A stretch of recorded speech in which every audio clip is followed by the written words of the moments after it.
এসো ছোট্ট ভ্রমণে বেরিয়ে পড়লাম উত্তর দিনাজপুর জেলার রায়গঞ্জ সংলগ্ন দুর্গাপুরের উদ্দেশ্যে। শুনেছিলাম সেখানে এক পুরনো জমিদার বাড়ি আছে, যেখানে ইতিহাস শুধু স্মৃতিতে নয়, আজও জীবনের সঙ্গে মিশে আছে। বাসস্ট্যান্ড থেকে একটি টোটো নিয়ে রওনা দিলাম। শহরের কোলাহল পেরিয়ে পথ ধীরে ধীরে গ্রাম বাংলার শান্ত সবুজে ঢুকে গেল। ধান ক্ষেত, তাল গাছ, কাঁচা রাস্তা, সব মিলিয়ে মনে হচ্ছিল আমি যেন সময়ের ভেতর দিয়ে এগিয়ে চলেছি। আমরা ঘুরতে ঘুরতে চলে এসেছি উত্তর দিনাজপুর জেলার রায়গঞ্জে। পেছনে দেখা যাচ্ছে জমিদার বাড়ি, কেউ রাজবাড়ি বলে। দুর্গাপুর, রায়গঞ্জের দুর্গাপুরে আমরা এই জমিদার বাড়ির গল্পটা এখন শোনাবো। আমরা বাইরের যে অংশটা তুলে ধরছি দর্শকদের জন্য, আর যদি অন্দরমহলে প্রবেশের অনুমতি মেলে তাহলে তার কথাই নেই। সেই জমিদার আমলের প্রাচীন পুরনো সমস্ত জিনিসে একদম ভর্তি এই রাজবাড়ি বা জমিদার বাড়ি। আসুন সেই গল্পটা, সেই ইতিহাসটা আমরা শুনে নিই। দুর্গাপুরে পৌঁছে জমিদার বাড়ির সামনে দাঁড়াতেই প্রথম যে অনুভূতিটা হলো তা বিস্ময়ের। বাড়িটি পুরনো, বয়সের ছাপ স্পষ্ট, তবুও একে ভগ্নপ্রায় বলা যায় না, বরং তার মধ্যে এক অদ্ভুত দৃঢ়তা আছে, যেন সময়কে সামলে আজও দাঁড়িয়ে রয়েছে। নিচতলায় এখন একটি পুলিশের দপ্তর চলছে, আর উপরতলায় এখনো বাস করেন জমিদার পরিবারের সদস্যরা। এই একসঙ্গে থাকা, অতীতের ঐতিহ্য আর বর্তমানের প্রয়োজন বাড়িটিকে দিয়েছে এক আলাদা পরিচয়।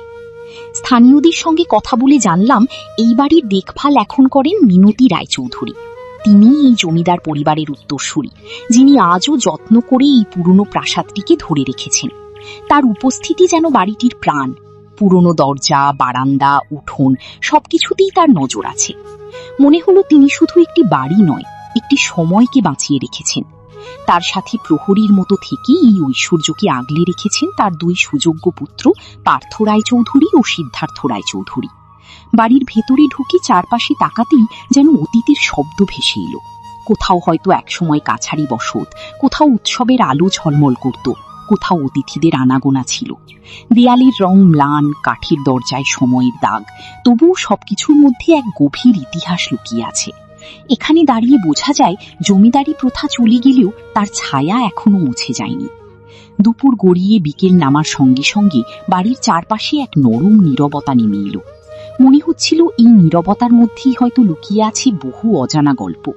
নিচে পুলিশের আনাগোনা আর উপরে ঐতিহ্যের নিঃশব্দ বাস, দুটি সময় যেন পাশাপাশি বেঁচে আছে।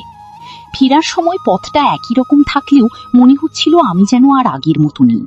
দুর্গাপুরের সেই জমিদার বাড়ি শুধু একটি স্থান নয়, এটি এক অনুভূতি, যেখানে ইতিহাস বইয়ের পাতায় নয়, মানুষের জীবনে আজও বেঁচে আছে। আর সেই ইতিহাসকে নীরবে আগলে রেখেছেন ৮৬ বছরের মিনতি রায়চৌধুরী, যার হাত ধরে অতীত এখনো বর্তমানের সঙ্গে কথা বলে চলে।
উপরটা পরে হয়েছে, পরে 21 বছর। তাহলে নিচটার বয়স কত? বাড়ির নিচতলার বয়সটা 100 বছর। ও, এখন তো নিচতলা কি সরকার অধিগ্রহণ করেছে? ভাড়া দেওয়া হচ্ছে আর কি।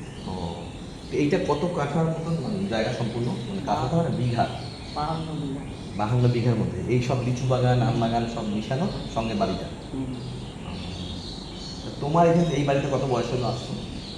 ওই যখন বিয়ে হয়েছে 13 বছর বয়সে, মানে 71 বছর আগে এই বাড়িতে পা দিয়েছো। আচ্ছা।